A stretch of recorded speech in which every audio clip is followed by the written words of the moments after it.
ibadah, tidur ibadah, berkeluarga, beranak, beristri, beribadah? Tidak.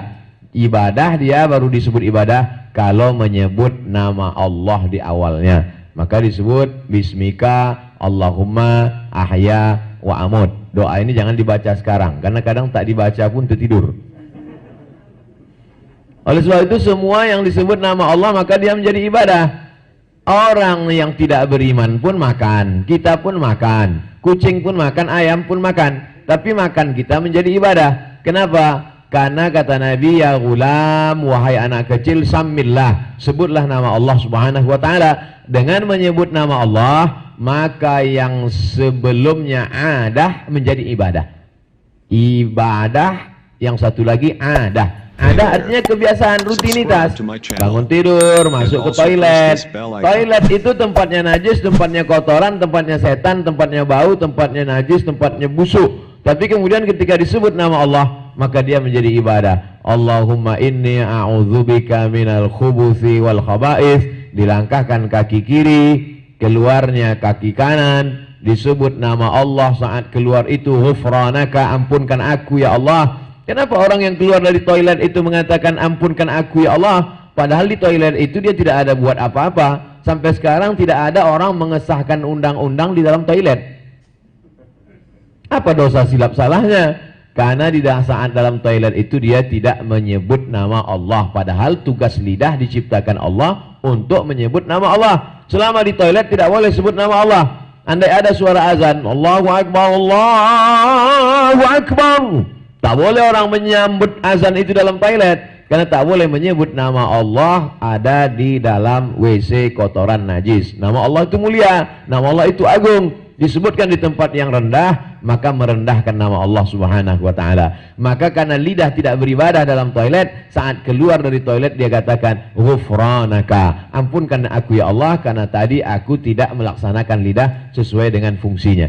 Oleh sebab itu kalau dipahami oranglah konsep ibadah dalam Islam, maka tidak akan ada waktu yang kosong sia-sia tanpa menyebut nama Allah. Dan orang kalau sudah menyebut nama Allah, mustahil dia akan melakukan perbuatan dosa dan maksiat. Karena yang memperhatikan dia bukan atasan, akan tetapi yang mengawasi dia adalah dia. Siapa itu dia? La ta'khudhuhu sinatun wala naum. Dia yang tidak mengantuk, dia yang tidak tidur. Wa huwa ma'akum aina ma kuntum. Dia bersama kamu dimanapun kamu berada. Ma dhannuka bitsnaini, kalau kau sangka di dalam ruangan itu kau berdua, fallahu thalithuhuma, maka sesungguhnya ada Allah yang ketiga di sana. Kalau kau sangka engkau bertiga, maka sesungguhnya ada Allah yang keempat di sana. Ittaqillaha haitsuma kunta, takutlah engkau kepada Allah dimanapun kau berada. Wa atbi'is sayyi'atal hasanata tamhuha, iringilah perbuatan silap salahmu dengan perbuatan baik, mudah-mudahan perbuatan baik itu mampu menghapus silap salah di masa yang lalu. Jadi dalam Islam itu diajarkan bahwa tidak ada waktu satupun kosong daripada ibadah. Ada seorang ulama besar namanya Ibrahim bin Adham. Suatu ketika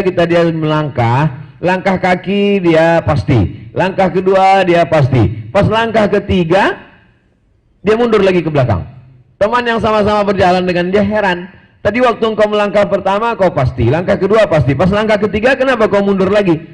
Pas langkah pertama aku yakin bisa ku pertanggungjawabkan di hadapan Allah. Langkah yang kedua juga kalau aku ditanya insya Allah bisa ku pertanggungjawabkan di hadapan Allah. Tapi pas langkah ketiga di situ aku ragu. Nanti kalau ditanya Allah kira-kira apa guna tujuan langkah ini? Oleh sebab itu kualitas keislaman seseorang bukan dilihat berapa sholat duhanya, bagaimana tahajudnya, bagaimana khatam Qur'annya. Bukan. Min husni islamil mar'i tarkuhu ma la ya'nihi. Kalau kau mau melihat kualitas keislaman seseorang, lihatlah bagaimana sikap dia meninggalkan perbuatan yang tidak bermanfaat. Kira-kira ini berguna atau tidak? Bermanfaat atau tidak? Ada maslahatnya atau tidak? Oleh sebab itu orang muslim, agamanya Islam, nama orangnya muslim, dia berserah diri kepada Allah subhanahu wa ta'ala.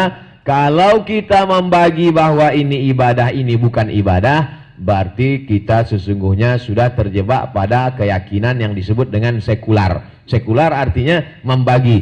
Ini agama, ini bukan agama. Agama domainnya hanya di masjid, di surau, di musola, waktu di tanah suci, di tempat ibadah saja. Sedangkan di luar ini, agama jangan intervensi urusan saya. Itu diambil dari bahasa Prancis seculum, lalu kemudian menjadi sekular. Aliran ini disebut dengan sekularisme, atau kita menyebutnya sekuler, bahwa sesungguhnya kita sudah sekuler. Kita menganggap di masjid adalah ibadah. Makanya jangan heran kalau kita lihat ada orang ketika di masjid sangat khusyuk, sangat tawaduk, sangat takut, sangat sopan, sangat bersih, bersimpuh sujud. Tapi begitu keluar dari masjid, sangat setan, sangat hantu, sangat tuyul, sangat jembalang tanah. Kenapa? Karena dia membagi bahwa di masjid adalah ibadah, di luar masjid bukan ibadah. Yang lebih fatalnya lagi, di tanah haram, di Masjidil Haram adalah ibadah. Sedangkan di negeri kita, ini bukan ibadah. Makanya kita bertemu dengan orang-orang model seperti ini. Pada saat di tanah air, dia lakukan semua yang haram, semua dosa, semua maksiat, maksiat mata, maksiat telinga, dosa hati, dosa pikiran, dosa tangan, dosa kemaluan, dosa, semuanya berdosa. Setelah itu baru ambil libur 12 hari, pergi ke Makkah, menangis di pintu Ka'bah, habis tisu setengah kotak, sapu tangan 3 lapuk. Gara-gara salah pemahaman, salah berkata, salah berbuat, salah berpikir, salah beribadah. Ketika di Makkah beribadah, di tanah air tidak ibadah. Ketika di musola ibadah, di luar musola tidak ibadah. Ketika sedang di masjid ibadah, ketika di kantor tidak ibadah. Ini adalah orang yang tidak mengerti konsep ibadah dalam Islam. Allah bersumpah demi waktu sampai 6 kali. Ketika pada waktu fajar terbit, Allah bersumpah, wal fajri wa layalin ashr. Ketika masuk waktu subuh, Allah bersumpah, was subhi idza tanaffas. Masuk waktu duha, Allah kembali bersumpah, wad duha wal laili idza saja. Masuk waktu siang, Allah bersumpah, wan nahari idza tajalla. Masuk waktu petang, Allah bersumpah, wal asri innal insana lafi khusr. Masuk waktu malam, Allah bersumpah 2 kali, wal laili idza saja, wal laili idza yaghsha. Begitulah waktu. Orang barat yang sebagiannya tidak bertuhan, bahkan mereka ateis, A tidak, T Tuhan, is keyakinan ateis, meyakini tidak ada Tuhan, maka semuanya diukur dengan materi, duit. Maka mereka berkata time is money. Waktu adalah uang. Orang Islam tidak. Karena tidak semuanya selesai dengan uang. Walaupun segala sesuatu sulit selesai kalau tanpa uang. Bicara uang, kenapa tiba-tiba Ustaz ingat uang? Karena di bank. Tapi dalam Islam ada yang lebih hebat daripada uang. Apa itu? Tanggung jawab. Makanya yang pertama kali nanti ditanya di akhirat itu bukan, hai pegawai, waktu kau meninggal sempat jabat jabatan apa? Tidak. Waktu meninggal kalau PNS sempat golongan apa, A3B, 3CA, tidak. Tapi apa yang akan ditanya? An umrihi fima afnah, umur kemana saja kau habiskan. Kenapa umur? Karena umur adalah waktu. Setiap waktu, menit, detik, setiap itu semua akan diminta tanggung jawab di hadapan Allah Subhanahu wa taala. Jadi kalau masuk jam 8 pagi, pulang jam 4 sore, potong masa waktu sholat makan siang jam 12 sampai jam 1, maka sesungguhnya sebagian dari itu semua akan dihisab. Maka disebut dengan yaumul hisab. Yaum hari hisab. Dulu nenek moyang kita menyebut matematik itu ilmul hisab, biologi itu ilmul hayat. Anak-anak sekarang baru menyebut biologi dengan matematika, matematik, padahal dulu ilmul hisab, ilmu hitung. Kenapa? Karena semua akan dihitung di hadapan Allah Subhanahu wa taala. Makanya di antara doa kita selesai salat, wal najata minan nar, selamatkan kami dari api neraka, wal afwa indal hisab, maafkan kami ketika amal kami dihisab. Afwa artinya dihapuskan. Arti afwa itu dihapuskan. Hapuskan semua kesilapan kami ketika kami nanti dihisab atas segala amal kami. Yang paling banyak hisabnya adalah man kasura kalamuhu kasura saktuhu. Siapa paling banyak bicaranya, dia yang paling banyak hisabnya. Jadi di antara kita ini semua yang paling banyak hisabnya nanti kira-kira? Nah, oleh sebab itu maka bicara saya tak begitu lama. Karena takut paling lama hisabnya. Alhamdulillah dari pagi tadi semuanya baik-baik. Bangun, setelah bangun sholat sunat wudhu dulu. Habis sholat sunat wudhu, sholat sunat taubat. Habis sholat sunat taubat, sholat sunat hajat. Habis sholat sunat hajat, sholat sunat tahajud. Tidak lagi sholat witir karena sebelum tidur malam sudah witir. Tapi kalau belum tidur tidak witir, maka sholat sunat witir penutup. Menunggu azan subuh, bacalah Al-Quran. Kalau sanggup, Punya rutinitas 1 juz, 2 juz, bagus. Kalau tak sanggup, baca induknya, baca hatinya Al-Quran, qalbul Quran, Yasin. Selesai baca surat Yasin itu berdoa, ya Allah berkat surat Yasin ini mudahkanlah urusanku, titik-titik, dan selanjutnya dan seterusnya. Karena beda antara doa bapak, doa ibu, doa saya, doa kita. Jadi tak bisa kita paksa orang doa. Doa tukang es sama doa tukang petani karet sama tukang sawit aja beda. Sawit minta hujan, karet tak mau hujan. Oleh sebab itu maka doa kita masing-masing. Tapi apa yang akan kita baca, tak usah terlalu dipikirkan sawit dengan karet tadi. Kita fokus saja ke sini dulu. Nah, lalu kemudian sarapan. Nah, saya mau membagi bahwa setiap perjalanan hidup kita itu ada ibadah mahdhah, ada ibadah ghairu mahdhah. Yang tadi ketika bangun, sholat sunat taubat, sholat sunat hajat, sholat sunat wudhu, sholat sunat tahajud, itu mahdhah. Lalu kemudian setelah itu sarapan. Sarapan itu ibadah, tapi bukan mahdhah. Jadi dia tidak terus mahdhah terus, enggak. Sarapan itu ibadah, tapi bukan mahdhah. Kenapa sarapan itu ibadah? Karena kata Nabi, makan itu liyuqima sulbahu, untuk menegakkan tulang belakang. Tak mungkin kita bisa kerja tegak tulang belakang kalau tidak makan. Kami alhamdulillah tulang belakang kami dibantu oleh kursi ini. Bapak-bapak, kalau tak ada tadi tulang belakang. Oleh sebab itu maka ini membantu tulang belakang. Oleh sebab itu makan dalam Islam bukan memperturutkan hawa nafsu. Dulu raja-raja Romawi makan itu memperturutkan hawa nafsu. Karena makan itu enaknya cuma sejengkal ini saja. Asal udah lewat dari sini tak ada enak. Sejengkal ini saja. Makanya dulu mereka makan setelah penuh dikorek, dimuntahkan lagi. Habis itu makan lagi. Karena makan itu enaknya cuma dilarang dalam Islam. Kulu, makanlah, wala tusrifu. Tapi jangan berlebih-lebihan. Makan hanya untuk menegakkan tulang belakang. Ini bisa jadi jawaban juga kaji ini. Mana tahu nanti sore malam bapak makan banyak, ditanya sama orang, banyak kali kau makan untuk menegakkan tulang belakang. Aku kalau tak begini tak tegak tulang belakang. Karena kami kerja di bank lama tegaknya. Nah, jadi ada yang mahdhah, ada yang ghairu mahdhah. Lalu kemudian setelah itu berangkat kerja. Bismillahirrahmanirrahim, la haula wa la quwata illa billah. Maka ini juga adalah ibadah. Bagaimana mungkin Pak Ustadz Somad ini ibadah? Ini kan bank konvensional menuju syariah. Tak semua setuju nampaknya. Jadi dalam hati kita katakan ini negeri muslim, ada masjidnya, ada tulisannya Al-Quranul Karim, BSB mengaji. Maka makannya sudah Islam, minumnya sudah Islam, sholatnya sudah, tapi ekonomi konvensional menuju syariah. Nah, jadi ini kan semua pemegang saham, bupati, wali kota. Kalau sudah setuju semuanya, mana kabupaten yang paling besar setuju semuanya, maka innama amruhu iza arada syai'an ayaqula lahu kun fayakun. Saya tidak berharap ketika saya masih hidup dia berubah jadi syariah, tapi paling tidak sudah saya sampaikan dengan cara yang lembut, karena kebetulan saya sedang ceramah di sini. Tapi kalau di tempat lain, itu orang konvensional, itu neraka jahanam tempatnya, kata saya. Kalau kebetulan saya di luar, tapi kalau saya di sini agak lembut sedikit. Jadi saya menuju syariah dalam hati kita. Karena kalau semualah orang Islam keluar, lalu kemudian siapa yang duduk di situ? Nah, maka dia mesti berpikir bahwa ini akan berubah menjadi syariah setahun, 2 tahun, 3 tahun. Jadi yang pertama kali berubah syariah itu Bang Aceh. Setelah Bang Aceh, Nusa Tenggara Barat. Setelah itu Bang Nagari, Sumatera Barat. Lalu kemudian Riau. Ada 2 bupati yang kurang setuju berubah syariah. Lalu kemudian alim ulama mendoakan, entah apa mereka bacakan, entah Yasin Sungsang, entah Fatihah apa. Lalu kemudian tiba-tiba bersetuju. Akhirnya dibuatlah tim proses menuju syariah. Maka setelah kami dapat kabar gembira menuju syariah, ini mimpi. Orang beriman mesti dia pernah bermimpi. Orang yang paling takut pengecut adalah orang yang tidak pernah bermimpi. Orang yang tidak pernah bermimpi, maka dia tidak akan pernah melihat mimpi menjadi kenyataan. Bukan hadis Nabi, dapat dari grup WhatsApp.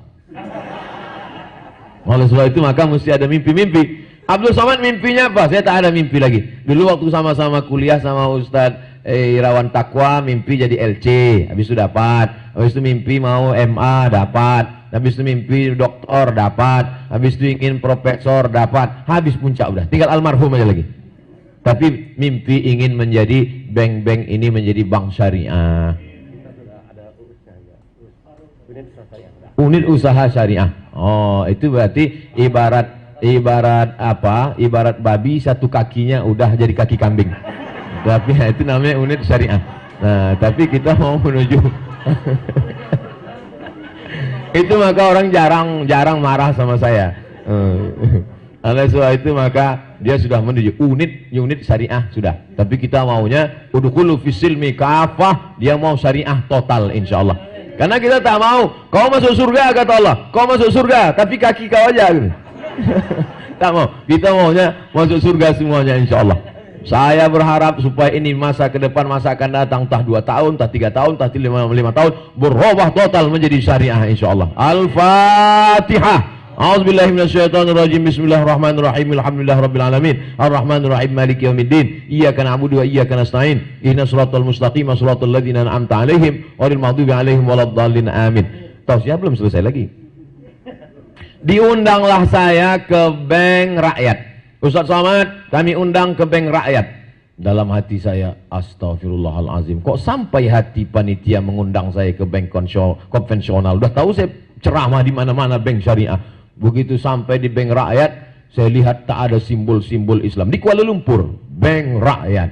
Sampai di situ ketemu dengan direkturnya, dengan direksi-direksi saya. Saya tak banyak ngomong, saya jaga. Kan biasanya orang kalau berwibawa itu agak diam-diam, jaga-jaga ya.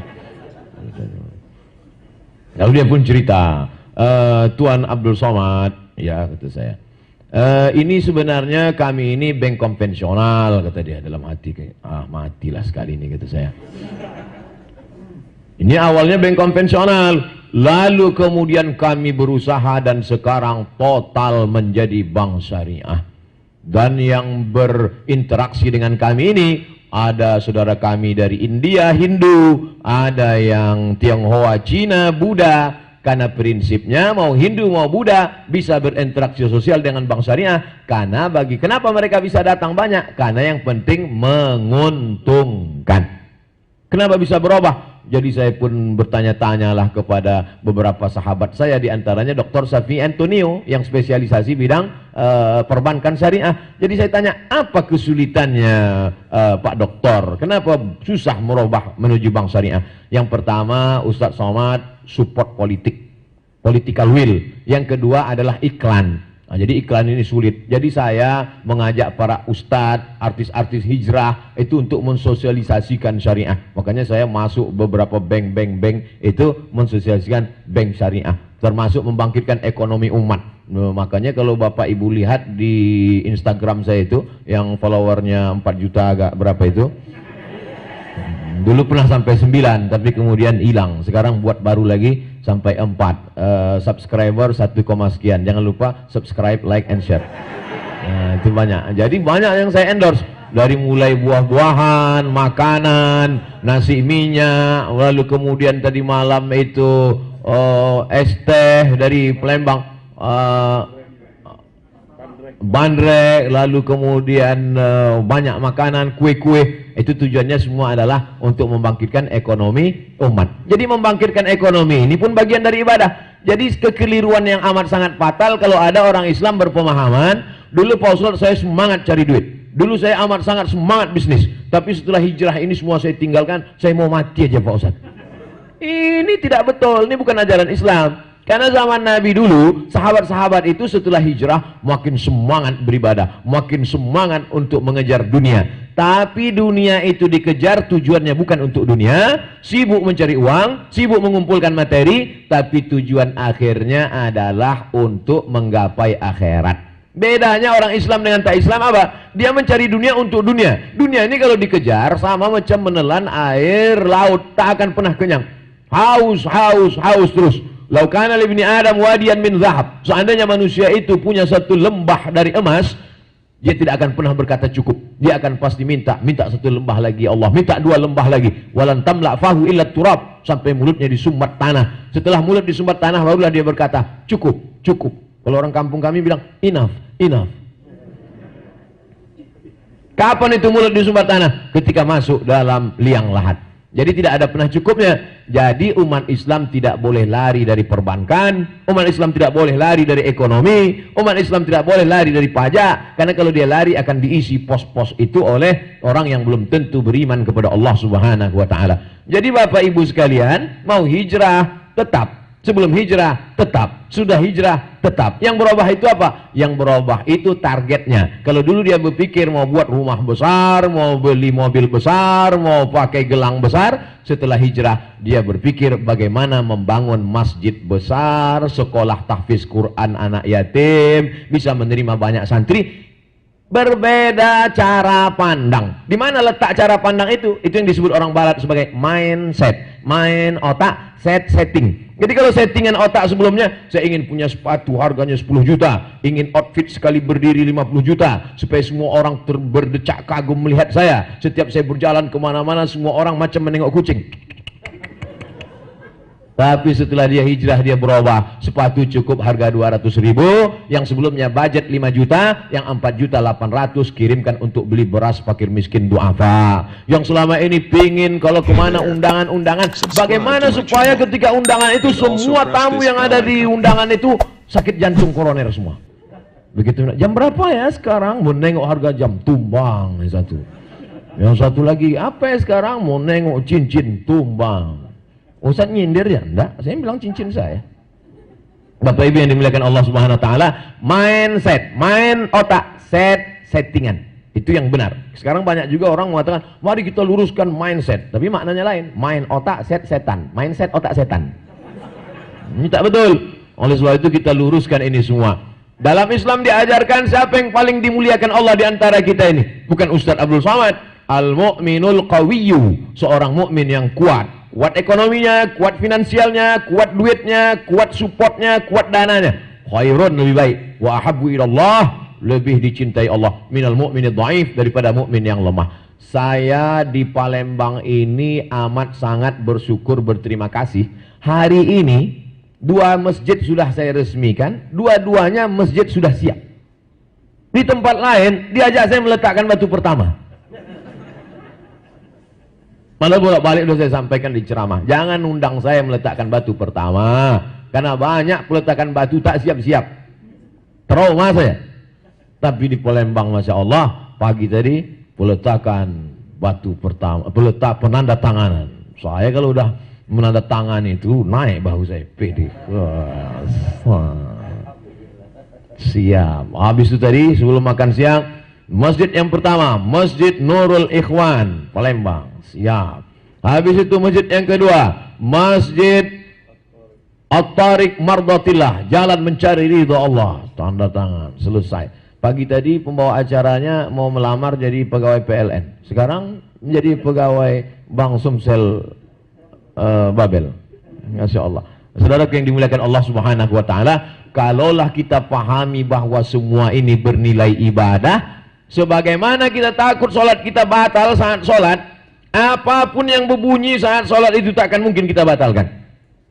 At-tahiyatul mubarakatuh salawatut thayyibatuillah assalamu alayka ayuhan nabi wa rahmatullahi wabarakatuh. Tiba-tiba berbunyi handphone, what can I do?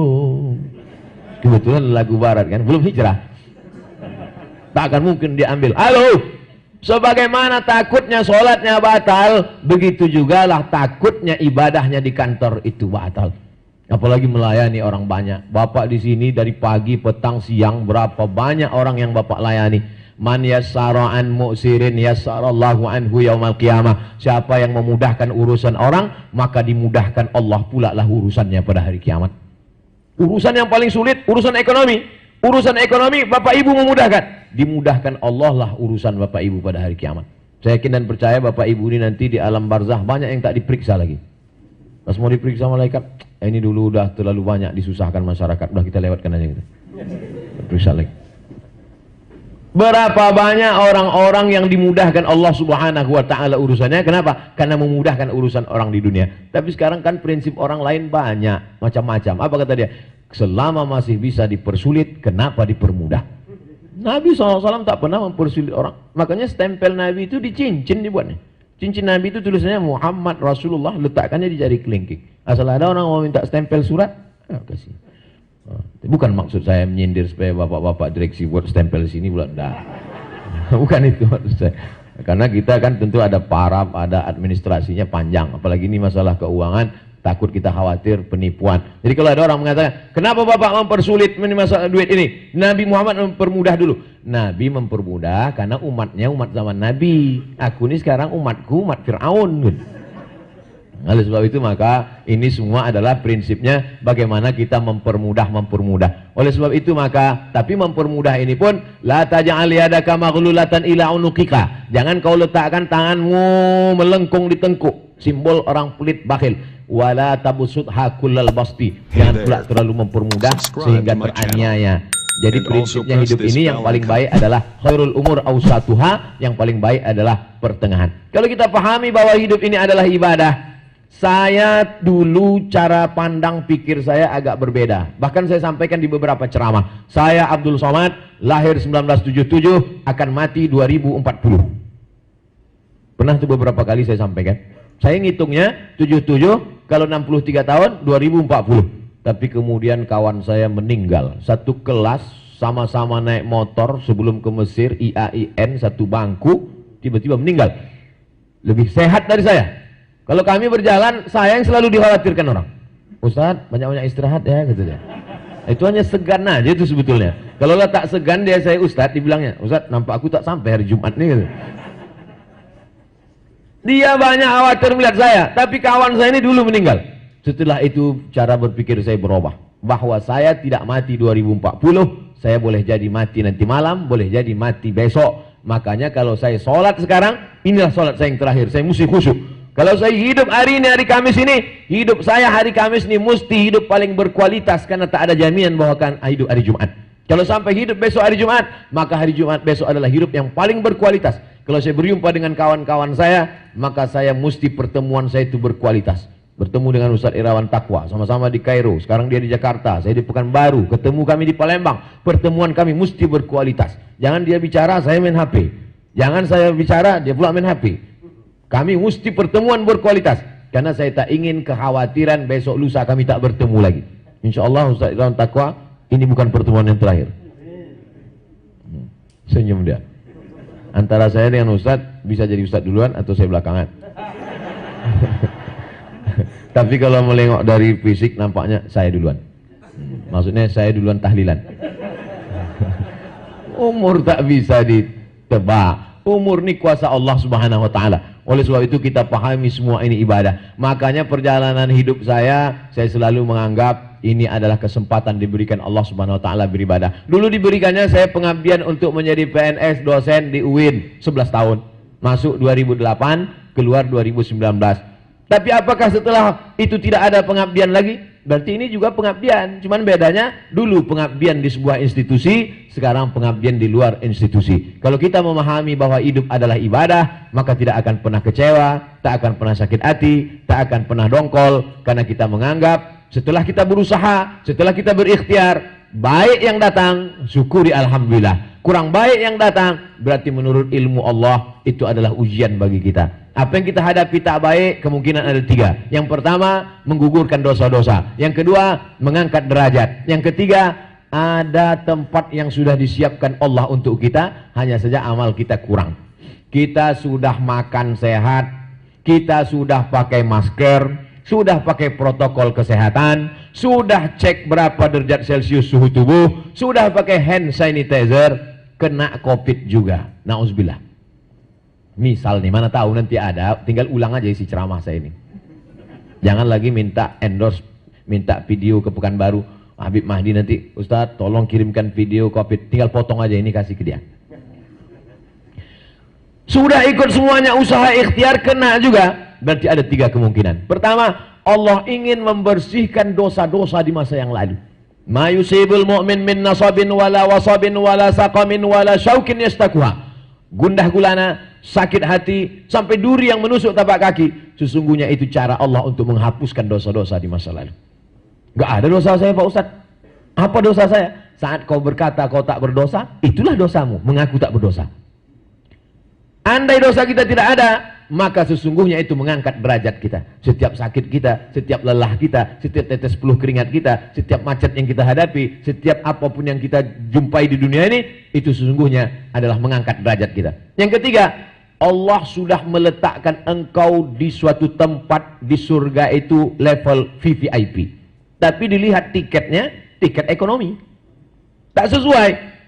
Maka dilihat sholatnya kurang, puasanya kurang, zikirnya kurang, baca Qurannya kurang. Kata Allah Subhanahu wa taala, lengkapi amalnya dengan ujian. Kalau dia lulus ujian ini, maka naiklah derajatnya. Maka tidak ada cara menghadapi hidup ini kecuali husnuzon kepada Allah Subhanahu wa taala. Sekarang banyak orang kepada kawan dia husnuzon, kepada atasan dia husnuzon, tapi kepada Allah dia suuzon.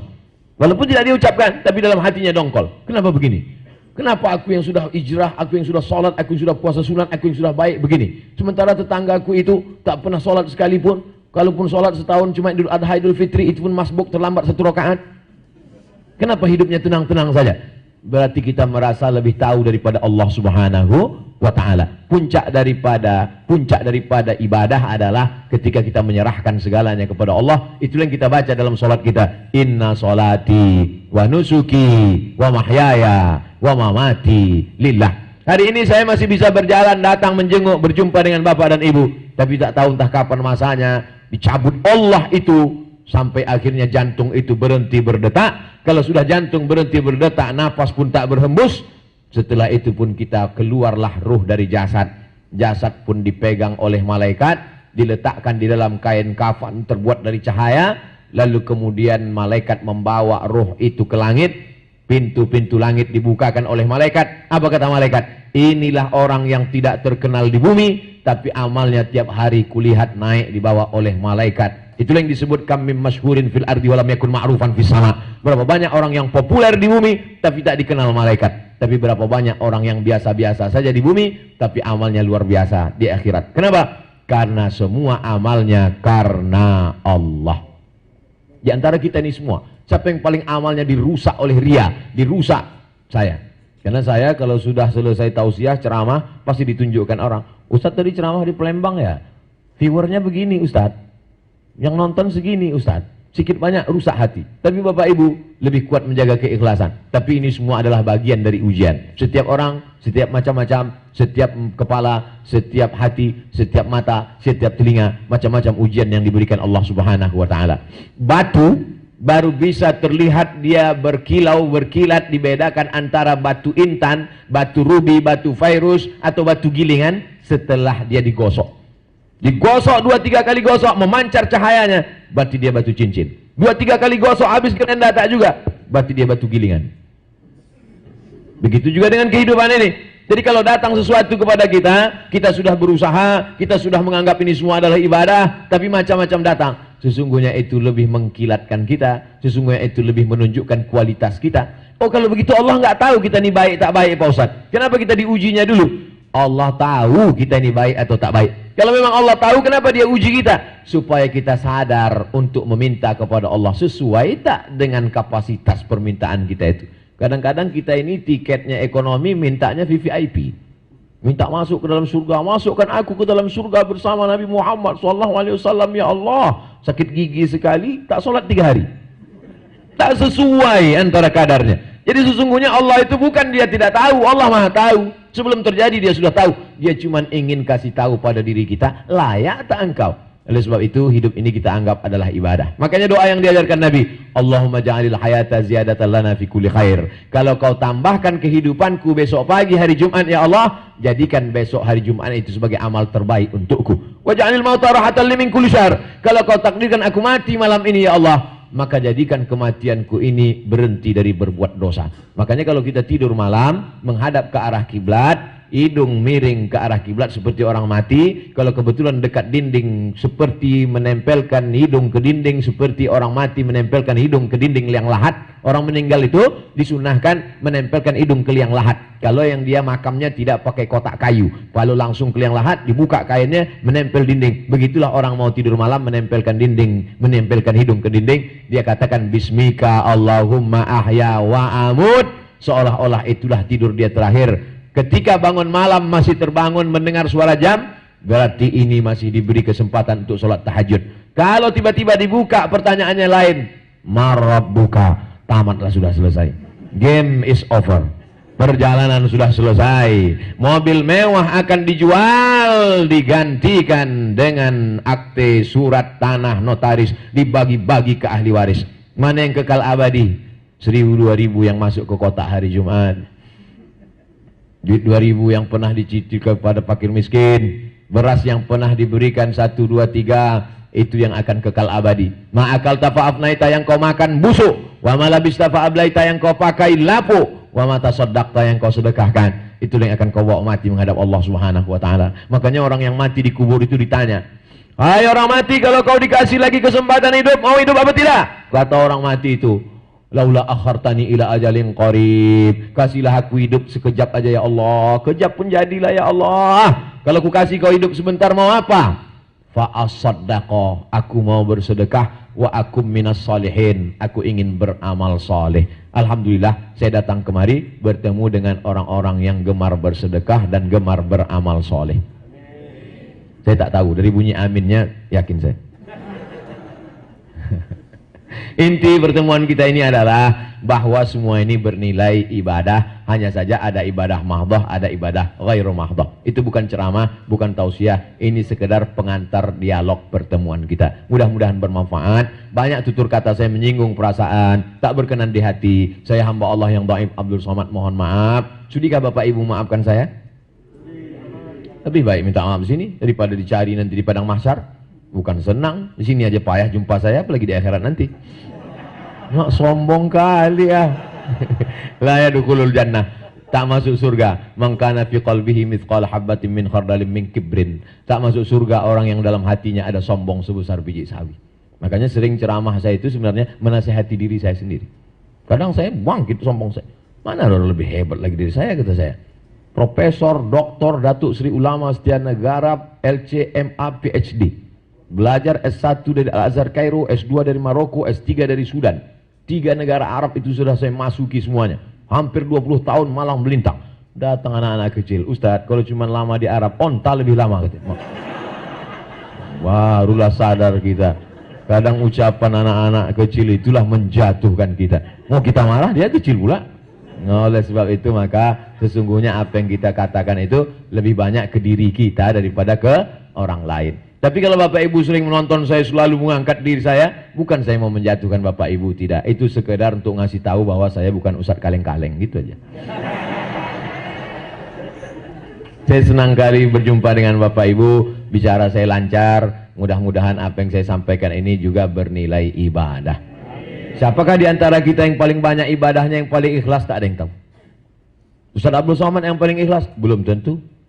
Yang paling ikhlas adalah, karena yang tahu ikhlas itu cuma Allah Subhanahu wa ta'ala. Maka doakan Abdul Somad supaya ikhlas berucap, ikhlas beramal, dan mati dalam keadaan husnul khatimah. Jangan dulu, nanti malam masih ada acara.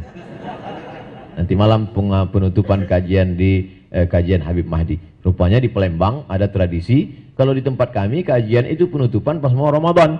Rupanya di Palembang kajian ditutup karena mau menyambut Maulid, 40 malam Maulid. Jadi Palembang ini adalah negeri yang religius. Di tempat-tempat lain Maulid cuma 12 Rabiul Awal, di sini 40 hari 40 malam. Di tempat lain ziarah kubur paling berapa orang, di sini ziarah kubro. Di tempat lain Habib di Pekanbaru bisa dihitung berapa orang Habib. Di sini para Habib alim ulama banyak sekali. Luar biasa. Jadi kalau ada orang Palembang masuk neraka itu keterlaluan. Jadi saya berapa kali datang ke Palembang senang sekali. Kenapa? Karena religius, penghormatan yang luar biasa, ta'zim luar biasa. Bahkan banyak cerita-cerita dari Palembang ini saya bawa ke kampung halaman saya. Di antaranya tentang persatuan umat, tentang tabligh akbar di BKB yang luar biasa, tentang pembangunan masjid. Dan cerita terakhir adalah bagaimana saya di Palembang diundang tanda tangan peresmian masjid, bukan meletakkan batu pertama masjid.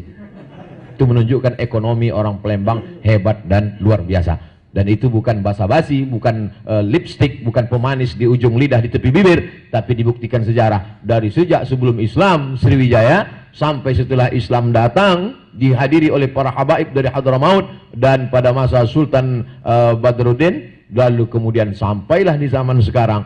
InsyaAllah sampai hari kiamat anak-anak kita mewarisi kemajuan, maju di dunia, maju di akhirat insyaAllah.